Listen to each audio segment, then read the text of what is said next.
প্রিয় শ্রোতা, আমরা সবসময় দেখেছি অতীত ইতিহাস থেকে দেশের যে কোনো সংকটময় মুহূর্তে সবসময় ছাত্র অভ্যুত্থানের ঘটনা ঘটেছে। ২০২৪ জুলাই গোটা বিশ্ববাসী দেখেছে বাংলাদেশের ছাত্রদের গণ অভ্যুত্থান, জুলাই বিপ্লব, জুলাই অভ্যুত্থান। এই অভ্যুত্থানটি ছিল তরুণ প্রজন্মের নেতৃত্বে গণতান্ত্রিক অধিকার পুনঃপ্রতিষ্ঠার একটি লড়াই। এই লড়াই অর্জনে তারা বুকের রক্ত ঢেলে দিয়ে তারা ছিনিয়ে এনেছে, তারা অর্জন করেছে দ্বিতীয় স্বাধীনতা। আমরা এসেছি মহদেবপুর উপজেলা, যেটি নওগাঁ জেলার একটি উপজেলা। সেই মহদেবপুর উপজেলায় এমন এক শহীদ পরিবারের কাছে, শহীদ সাবুরের পরিবারের কাছে আমরা এসেছি, তাদের কথা শুনব। জুলাই আন্দোলন শুধু একটি আন্দোলন নয়, নতুন বাংলাদেশ বিনির্মাণে আমাদের প্রত্যাশা, আমাদের নতুন প্রজন্মের প্রত্যাশা। আমরা আমাদের এই দেশবাসীর প্রত্যাশার সাথে বিশ্ববাসীর প্রত্যাশা একটি নতুন বাংলাদেশ বিনির্মাণ হবে। আমরা এই পরিবারটির সাথে কথা বলবো, তাদের যেই ক্ষত, তাদের যেই হারানোর ব্যথা, সন্তান হারানোর ব্যথা। আমি প্রথমেই চলে যাচ্ছি, এখানে আজ সাবুরের বাবা মা রয়েছেন। আপনাদের কাছে প্রথমেই যেটি জানতে চাই, খুব কষ্ট, তবুও বলছি, এই মুহূর্তে আপনারা কেমন আছেন? আল্লাহ যতটুকু ভালো রাখছে ততটুকুই আছি। বাচ্চা মারার পর কেউ ভালো খুব একটা থাকে না, তবু আল্লাহ রাখছে, আছি, ভালো আছি। আমার বাচ্চার খুবই ভালো ছিল এবং খুব হাসি খুশি একটা বাচ্চা ছিল। আমার বাইরে কোনো দিন আমাকে না বলে কোথাও যায় নাই। সে কয়েকদিন আগের থেকেই বলেছিল, প্রায় হবে 17-18 তারিখ থেকে বলেছিল, আম্মু আমি একটু জাহাঙ্গীরনগরে যাবো মিছিলে। আমি তখন বলছিলাম, বাবা এগুলো যাওয়া লাগবে, যাওয়া হবে না, গেলে হঠাৎ করে পায়ে টায়ে গুলি লাগলে পঙ্গু হয়ে দুনিয়ায় পড়ে থাকবে, আর যদি বুকে লাগে দুনিয়ার থেকে চলে যাবে। বাচ্চা আমার সঙ্গে অনেক জেদ করছে, আমি একদিনও যেতে দেইনি। কিন্তু বাচ্চা আমার না বলে 5 তারিখে তার প্রাইভেট ছিল 9:40, 8:40, 9টা না 8:40, সে আমার বাচ্চা বের হয়। সকালে বিস্কিট আর চা নিজে হাতে করে খাইছে। ও যখন যায় তখন আমি বললাম যে বাবু তুমি ভাত খাবা না? তখন বললাম প্রাইভেট পড়ে আসে খাবো আম্মু। বললাম ও যাওয়ার সময় কিন্তু ওর মুখটা আমি দেখিনি, ওর মুখটা কীরকম ছিল, হাসি খুশি ছিল না চিন্তার তো ছিলাম, কিন্তু দেখিনি। ওর পায়ের নিচে আমি তাকাইছিলাম। বলে যেখানে যাক সে আমাকে বলে বলে যেত, আম্মু আমি এখানে যাচ্ছি, কি খেলতে যাচ্ছি, কি স্কুলে, প্রাইভেটে, সব সময় বলে যেত। সে ওই বলে বাড়ির থেকে বের হয়ে চলে যায়। যাওয়ার পর প্রাইভেটে যায়নি। প্রাইভেটে না যায় ওর বই ব্যাগটা এক ফ্রেন্ডের দোকানে রেখে, ফ্রেন্ডের বাবার দোকানে রেখে চলে গেছে। ওইখান থেকে 11:30 জামগড়া ছেড়ে বাইপাইল মিছিলে, মানে বাইপাইলেই গন্ডগোল, ওখানেই গেছে। যাওয়ার পর আমার বড় ছেলের কাছে মোবাইল করছে, মোবাইল করে বলেছে ভাই আমি মিছিলে আসছি। তখন আমার বড় ছেলে বলছে তুমি কেন মিছিলে আসছো?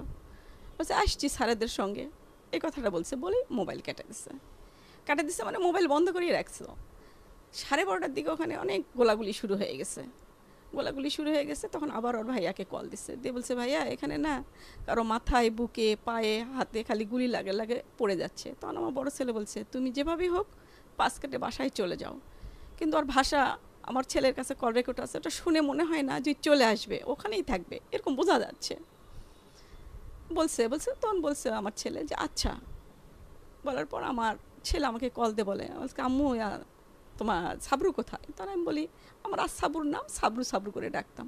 কাছে কেন? প্রাইভেটে গেছে। কাছে তোমার ছেলে প্রাইভেটে যায়নি, মিছিলে গেছে। আমাকে একটু রাগ করে সেই কথাটা বলার পর আমি আবার ওর স্যারের কাছে কল দিই, বলে কি আপা আজকে তো পড়তে আসেনি। তখন তো আমি টেনশানে পড়ে গেলাম যে মিছিলে গেছে। ও এটা শুনেই 12:30টার দিকে আমাদের মেন রাস্তায়, জামগাড়ার মেন রাস্তায় আমি চলে যাই। ওই যে বলছে আশ্রয় নিচ্ছে, আমার ভিতরে একটা সান্ত্বনা যে ওই কারো বাসায় আশ্রয় আছে। বলার পর ওখানের গন্ডগোল থামেই না। তখন বিকাল 5টা বাজে যায়। তখন আমাদের বাসার সবাই বলিচ্ছে যে আমরা একটু ক্লিনিকে খুঁজি, যদি গুলি টুলি খায় অন্য কোনো ক্লিনিকে থাকে। আর 4টার থেকে মোবাইল বন্ধ, আমরা আর মোবাইলে কেউ যোগাযোগ করতে পারিনি। ওনার গুলি লাগছে এই সাইডে, ড্যান সাইডে, মোবাইলটা রক্ত হয়তো বন্ধ হয়ে গেছে বাচ্চার। আমি স্বপ্নও দেখেছি যে খুঁজিচ্ছি, কিন্তু আমার বাচ্চাকে আমি খুঁজে পাচ্ছি না। তবু আমার ভিতরে হয়নি যে আমার বাচ্চাটা হারায় গেছে।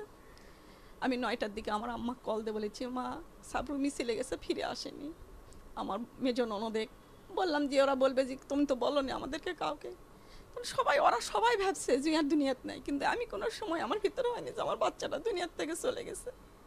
ওই 6 তারিখে আপনার ইয়া করছে, আপনার হচ্ছে কি 3:30টার দিকে আমরা মাস্টার আসছে, ফ্রেন্ডেরা আসছে, গল্প করেছিলাম 4টার দিকে আপনার হচ্ছে কি ওর লাশগুলো ভার্সিটির ছেলেপেলেরা নামায় 6টা ছিল, যার কাছে যে মোবাইল পাইছে ওটা চিহ্ন করে লিখে লিখে রাখছে, যেটা অমুকের ওটা অমুকের।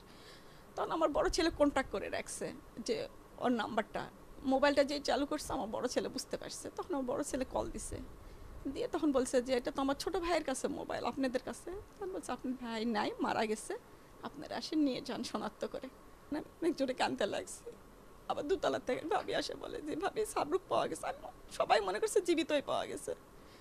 তখন আমার ছেলের বউ আমার ওই ভাগনাকে হুমায়ুনকে কল দিয়ে বলে যে ভাইয়া যান, যায় হচ্ছে কি সাবরুকে আপনারা নিয়ে আসেন শনাক্ত করে। ওখানে যায় ওরা সবাই কাফন টাফন পরায় দিয়ে একটা জানাজা করে আমাদের দিচ্ছে, যে পাড়ায় আমরা থাকি এখানে আসে আমরা একটা জানাজা করে আমরা রাত 9টা-10টার দিকে বের হয়ে বাড়িতে চলে আসি। আমরা আঙ্কেলের কাছে একটু জানতে চাইবো যে আপনারা কতদিন ধরে ঢাকায় আছেন? আস-সাবুর পড়াশোনা করছিল কোথায়? এবং আহ, এই যে 1 বছর হয়ে গেল, এই 1 বছরে আপনাদের সাথে কেউ কোনো যোগাযোগ করতে এসেছিল কিনা? কোনো সংগঠন বা কোনো সরকারি সংস্থা যোগাযোগ করতে এসেছিল কিনা? আমার ছেলের আসাবুরের যখন 2.5 বছর বয়স, 2.5 বছর বয়স, তখন আমি ঢাকাতে এদের নিয়ে যাই। আমি ওখানে একটা গার্মেন্টসে কোয়ালিটি কন্ট্রোলার হিসেবে চাকরি করতাম। তো সেই সুবাদে আমি এদেরকে নিয়ে যাই, নিয়ে একটা বাসা ভাড়া নিয়ে যাই। নিয়ে যাওয়ার পরে সেটা হবে 2011 সালের ডিসেম্বর মাসে নিয়ে যাই। তারপরে এভাবে বড় হতে থাকে, স্কুলে পড়ে, ওখানে পড়ে।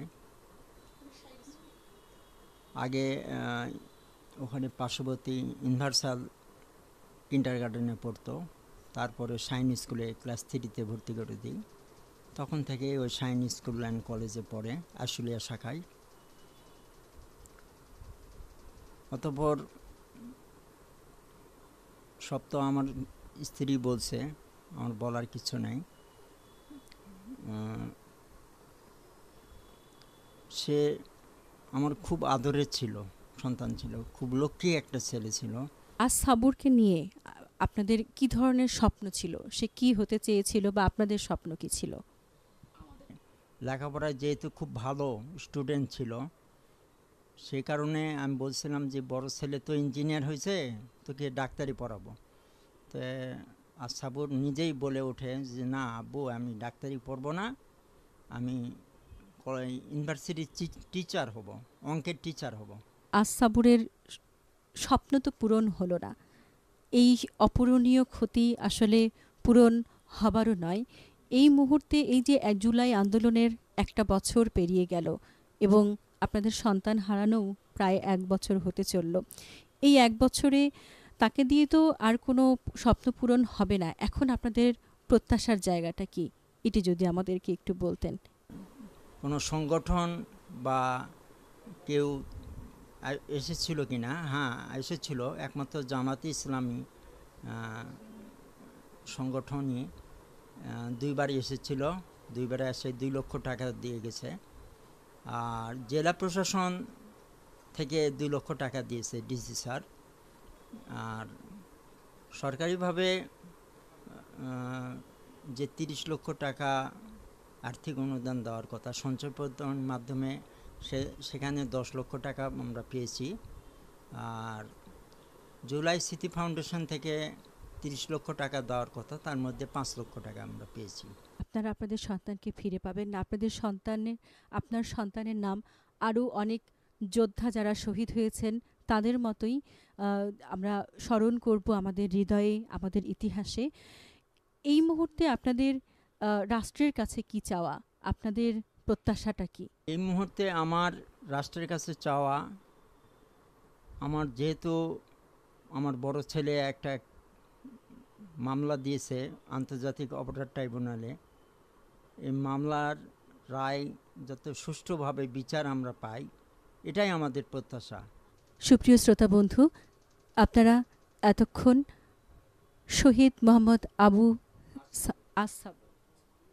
সুপ্রিয় শ্রোতা বন্ধু, আপনারা এতক্ষণ শহীদ, জুলাই শহীদ, এই কথাটি একটু স্পষ্ট করেই বলতে চাই।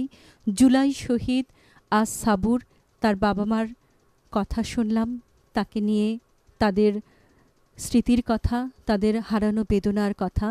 মায়ের এই কোল কখনো পূরণ হবার নয়, বাবার এই শূন্যতা কখনো পূরণ হবার নয়, কিন্তু আমরা এই তরুণ প্রজন্ম আমাদেরকে যে স্বপ্ন দেখিয়েছে, নতুন বাংলাদেশ বিনির্মাণে যেই পথ তারা দেখিয়েছে, সেই পথেই আমরা এগিয়ে যাব। এটি জুলাই আন্দোলন, জুলাই গণ অভ্যুত্থানের এই যে 1 বছর পূর্তি, আমাদের প্রচেষ্টা, আমাদের নিরন্তর চেষ্টা এবং প্রত্যাশা, আমরা সেই লক্ষ্যেই আগামীর বাংলাদেশ বিনির্মাণ করব।